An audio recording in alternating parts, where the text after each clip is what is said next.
Thank you all very much for coming today to Jack's commemoration. Like many of the men we're commemorating, his family weren't actually originally from Banstead. His father was from Kent and his mother was from Essex. And they married near Hornchurch in Essex in 1884. Now, his father, Walter, was a coachman and he lived and worked in London. They lived in the stables at Oakley House in Camden. And he'd go out and driving his employer around town in the coach. They had their first children a couple of years after they married. The eldest son was Walter Valentine, called so he was born on St Valentine's Day, 1886. And after they'd had a few children, they moved to West Grinstead in Sussex, to West Grinstead Park, a very grand stately home that was home to a retired barrister and local justice of the peace. After a few more children, they moved again to Horsham, where they had their only daughter. All their children had been boys up until then. And then in about 1895, they came to Banstead. Now, Walter had got a job at Banstead Place, which still stands today, which is now the Queen Elizabeth Foundation Brain Injury Rehabilitation Centre. It's up by the Mint on Park Road. And he was working as a coachman there. The previous coachman had been let go by the owner, and Walter applied for the job and was successful. And they lived in a lodge, I believe still stands today, by the road in Banstead Place. Now, the owner at the time, well, there are two famous owners, famous to us that study local history. The Lambert family owned Banstead Place originally. They owned much of the land around Banstead. And then it was later owned by Sir Ralph Neville, a local justice of the peace, who's very, very well known in these parts. But the people that owned it between those two owners are not so well known. It was owned actually by a Belgian, a former consul general of his country, Mr. Francois Lenders, and his wife Fanny. And they kept quite a large estate there. They played at being farmers. They kept a prize herd of Norfolk Red Poll cattle, which were interbred with the herd owned by the Colemans of Mustard fame over on the other side of the A217. And they employed many domestic staff, including, obviously, the coachman. Now, towards the end of the 1890s, it appears, probably even just a few months after he'd got the job, it appears that Walter was looking for work because he put an advert in Situations Wanted column of the Morning Post, advertising himself as a coachman of good experience, knew town well, knocked a few years off his age to make himself a little bit more attractive to any potential employers. And he must have found another job locally because the family moved after that. Not very far, just a few hundred yards to Apsley Cottages, just down Park Road. And it was there on the 15th of January of 1897 that John William Taylor, Jack Taylor, was born. Now, he would have gone to the village school, as many of our men would. He grew up in Banstead. They moved very shortly after he was born to Mint Cottages. Again, just a few hundred yards down the road, just opposite Banstead Place, where Walter had been working. He was still employed as a coachman at that time, but we don't know where he was working. He soon changed professions to become a gardener, and his sons would later go on and follow in his footsteps in that particular profession. And they lived at number 17, or what was number 17 Mint Cottages at the time, which nowadays I believe is number 13. There are two sets of 1 to 4 Mint Cottages, which must be very confusing for the postman. But it's just down the end of Mint Road. There's a very historic row of about 10 flint cottages that probably date back to the 18th century. And beyond there, there's a row of three flint and weatherboard cottages, very typical of the area at the time. And the last one of those, just by Mint Farm, is number 17. They lived there for some years until they moved to Lyme Regis Road in about 1910. Now, the development of Lyme Regis Road started at the turn of the last century.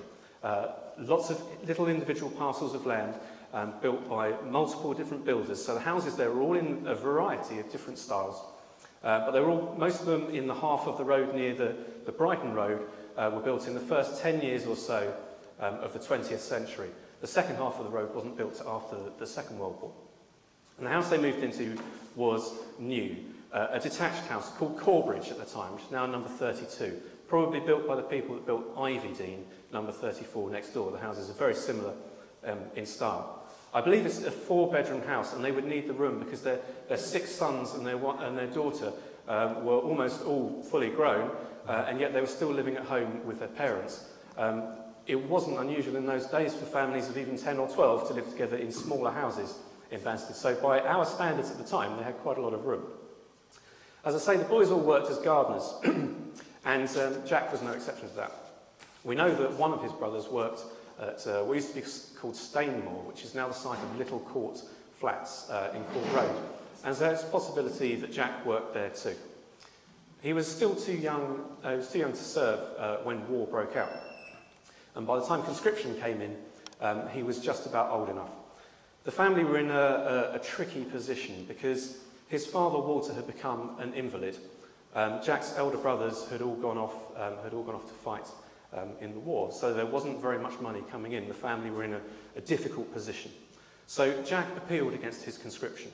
Now, if you had grounds of hardship or even conscientious objection, you could apply to a local tribunal and try and get a deferment or a permanent exemption from your conscription. And that's what Jack did. So on the same day as another man we commemorated, Stanley Sumner, they went before the Epsom Rural Tribunal at the Epsom Police Court and pleaded their case.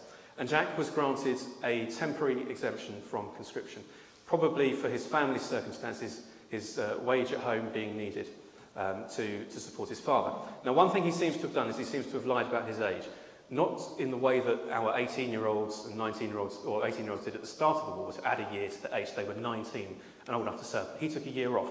So he was just 19, but he took a year off and claimed to be 18. And this possibly would have swung the tribunal's decision in his favour, because he wouldn't have been able to serve to the end of the year abroad anyway. So perhaps they granted him a conditional exemption that when he turned 19 he would have to go into the army. And that appears to be what happened, because after another temporary exemption granted in the autumn, he did go into the army in December of that year. Still a year younger than he really was, claiming to be 18 years and 10 months. He joined the Army Service Corps and was posted straight away to a mechanical transport company. The Army Service Corps deliver all the food and water and ammunition to the men in the front line, and they'd primarily been using horse-drawn transport, as they had for centuries. But with war came rapid mechanisation, and the horses were being replaced by lorries. Now, the original men that were called up to the Army Service Corps were mostly the chauffeurs and sometimes the coachmen from the stately homes of the land. Now, Jack was still working as a gardener. He wasn't a chauffeur, but he probably had been taught to drive by someone. When the chauffeurs went to the front, their places were filled by elderly coachmen. Maybe Walter, a retired coachman, had been pressed back into service as an auxiliary chauffeur and had passed on the secrets of the trade to Jack. Otherwise, he would have been in the infantry, but he went straight into the Army Service Corps. And he joined the 884th Mechanical Transport Company. Now, they went out to France just as he turned 19, or really 20. And men were typically posted to the front as soon as they had turned 19. So within a week of your birthday, you were on your way to France or Belgium. And that's what happened to Jack. He went out there with this company. And in February 1917, they were attached to 19 Corps of the Army. Now, most of these mechanical transport companies, as I say, were delivering rations and ammunition to the front line. But this company were actually what was called a siege park. Now, it was their job to look after the lorries that supplied the guns of the heavy artillery and the tractors that pulled those great big guns. And so they were a small company, mostly of mechanics, artificers, a few drivers and a few men just to help carry and do whatever basic labouring jobs need to be done. And they found themselves on the Somme in the spring of 1917. They set up a number of workshops and they maintained the lorries of Third Army there for several months before they joined the rest of the British Army, who were concentrating up north around the town of Ypres in Belgium. Now, the British and the Germans had met at Ypres in the autumn of 1914, and they fought what was called an encounter battle. Both sides were trying to advance. They met each other there, and they fought, and then a trench crystallised there. The line was formed in a semicircle around the town of Ypres, and if you're sitting in where you are now and thinking, pretend that you're in the town of Ypres, then you're facing east, as the British did at the time. You would have the town's medieval ramparts here, the Menin Gate here, and the Menin Road leading off to the east. It was a flat plain, very waterlogged, very boggy, particularly on that side. Just a couple of little ridges, no more than 10 or 20 metres higher than the surrounding ground. But in the distance, about 3 or 4 miles away, there was a ridge of higher ground. It started at the village of Passchendaele in the far left corner there, and curved around, and then to a plateau of high ground in front of us here, the Gellerveld Plateau. The road in front of you would lead up through the village of Hoog, past Bellewaerde Lake, and up onto this wide plateau. And then more high ground around here, the Messines Ridge. Now, a few days before Jack's company had arrived in the Ypres area, a huge explosion had taken place up on the Messines Ridge, 500 tonnes of high explosives in 19 mines, and that was the coup de grace at the end of a week-long, very concentrated and intense artillery bombardment. It was designed to push the Germans off the ridge. The British and Australian troops advanced past stunned defenders.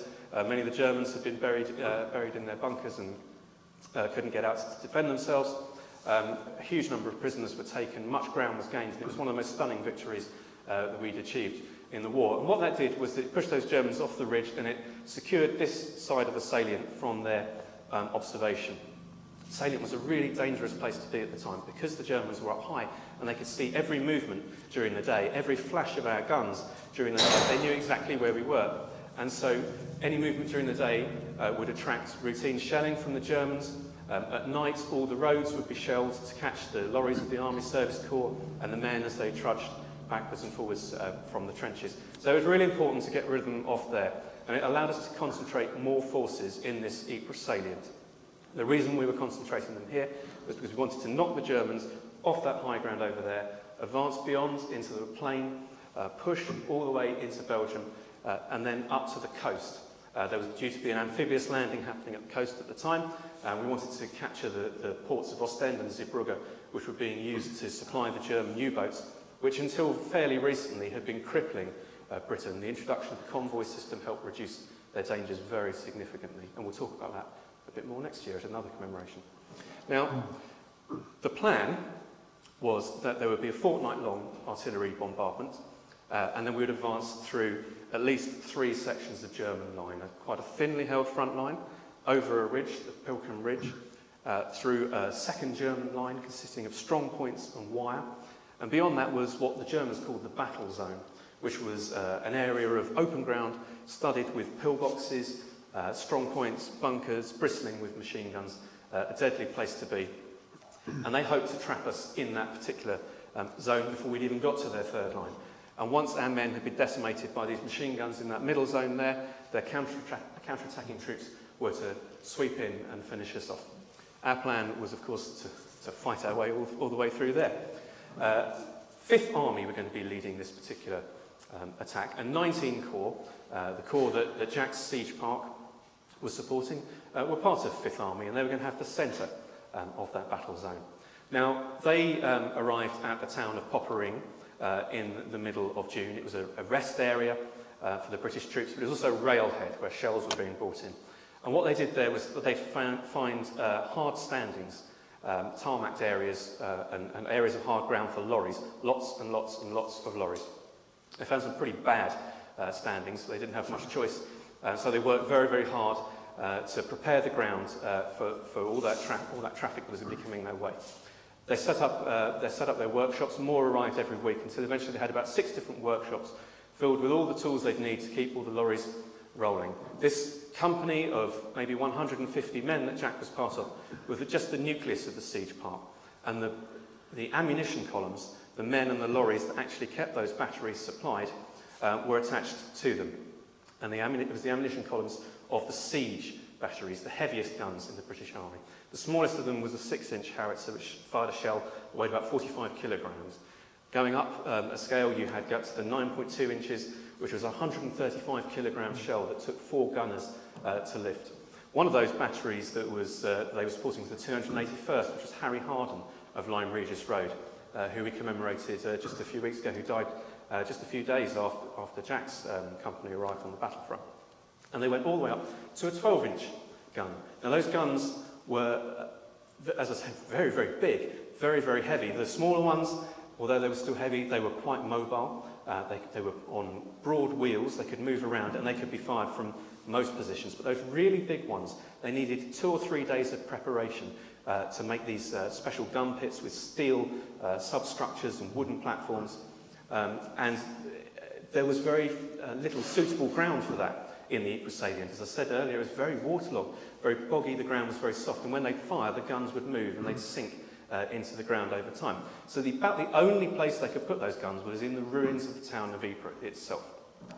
The foundations of the ruined houses were ideal for that. Unfortunately, very dangerous for the gunners because they were quite close to the front line. Even if they were a mile away, that was nothing to the German artillery, and they could be very clearly seen. So casualties in the artillery at this point were about the same as they were for the infantry fighting in the attacks on the front line. Now, it's Jack's company's job to maintain the lorries of those ammunition columns that joined them. And those ammunition columns, there were a lot of men, a lot of lorries. And so within the weeks of them establishing with this nucleus of 150 men, there were up to 1,800 men attached to this siege park. And during the month of July, they moved 150,000 shells weighing 11,000 metric tons in 5,000 lorry loads up to the front line, rolling up and down the roads day and night. Jack's company keeping them going. Lorries were, as I said, it was a dangerous place to be. Those roads, they were routinely shelled at night, and they were very, very frequently damaged. And Jack's company would have been working flat out to keep them going round the clock. Extra men were drafted out so those workshops could keep going 24 hours a day. Men from Jack's company would go out with the lorries would take spare parts with them, and they would need mechanics, they'd need labourers to keep them running. So if they broke down, someone would be there on hand to fix them and get them out of harm's way quickly. A driver with another unit recalled driving through the dark, no headlights of course, you didn't want to draw attention to yourself. The landscape around you lit by the very constant stream of very lights being fired from the front line, the glow of old incendiary shells that you passed as you drove through, and the flash of guns from the ruins of houses. Those lorry drivers were in a dangerous position, and many were decorated for bravery during that period. When the bombardment, that fortnight's bombardment that preceded the Third Battle of Ypres, sometimes known as Passchendaele, ended, the British left their trenches at dawn, 31st of July. And they advanced on a hot, sultry morning through the German first line and into that German second line. And they fought their way through those strong points to a stream called the Steenbeek, which runs between two very low ridges. And there they stopped, short of their final objectives, but they had achieved quite a big advance. Trouble was, at 3 o'clock in the afternoon, torrential rain began to fall. It soaked the battlefield very, very quickly. The ground had all been churned up by shell fire. The water courses of all the streams had been broken, so their banks had burst. And they turned part of that battlefield they made movement impossible, virtually impossible, within hours of the rain starting. And the attack literally bogged down. There was a pause until drier weather came, and they tried again. An attack we talked about last week to move the Germans off the high ground, necessary because they were able to fire on the British on the lower ground from there, which failed. And then a general offensive was tried again on the 16th of August, what was called the Battle of Langemarck. It was again an attempt just to push on up towards that high ground and complete the capture of those objectives that we'd had on that first day and hadn't quite achieved. Now, Jack's 19th Corps, as I said earlier, were in the centre section. They were just in front of Ypres, where I am now, and they were just sort of curving round to the left up towards the village of Gravenstaffel. And they went over the top with inadequate, not a fortnight's bombardment, not anything like that, inadequate artillery preparation. And they went out of the line they captured by the Steenbeek, forded the Steenbeek, and began to cross a low ridge, the Zonnebecker Ridge, and behind that was the next set of German line. Now, these men had been in the line since very early August. They were very, very tired. They'd suffered a lot of casualties in there. Sickness was very high. They'd been living in waterlogged trenches, 2'6", 3 foot deep in water, in nightmarish conditions. They were in really no fit state to fight, but they had to fight anyway. And they went over the top and through this field of open ground, German bunkers and emplacements there. There weren't enough of our British and Irish troops available to clear those pillboxes properly. So men would often advance past them, and they'd find German machine gun teams coming out from fortifications that they'd gone past and shooting them from behind. So they were caught between fire from in front and from the rear. Amazingly enough, some men of the Ulster Division did make it to within about 100 yards of the German second line, but that was as far as they got. And shortly afterwards, German troops were seen to be streaming over the Zonnebecker Ridge in a counterattack, which pushed us back to our original starting point.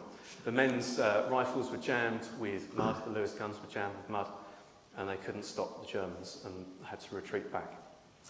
The Battle of Langemarck was a failure, and all of the attacks over the next couple of weeks were also a failure. It didn't stop us trying. We had that amphibious landing on the Belgian coast, and we had to coincide with that, and with the timing of the tide that was determining this almost mad rush to try and achieve this with inadequate artillery preparation.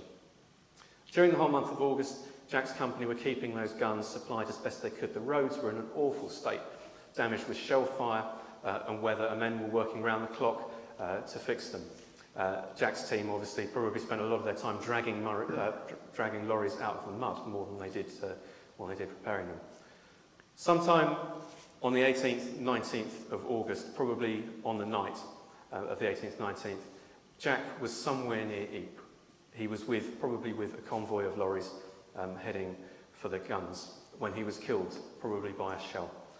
He's buried in White House Cemetery, which is in Ypres itself, and probably not very far from where he fell. I went to visit his grave a few weeks ago, and was stumbling around as you do these churches, trying to work out where he is.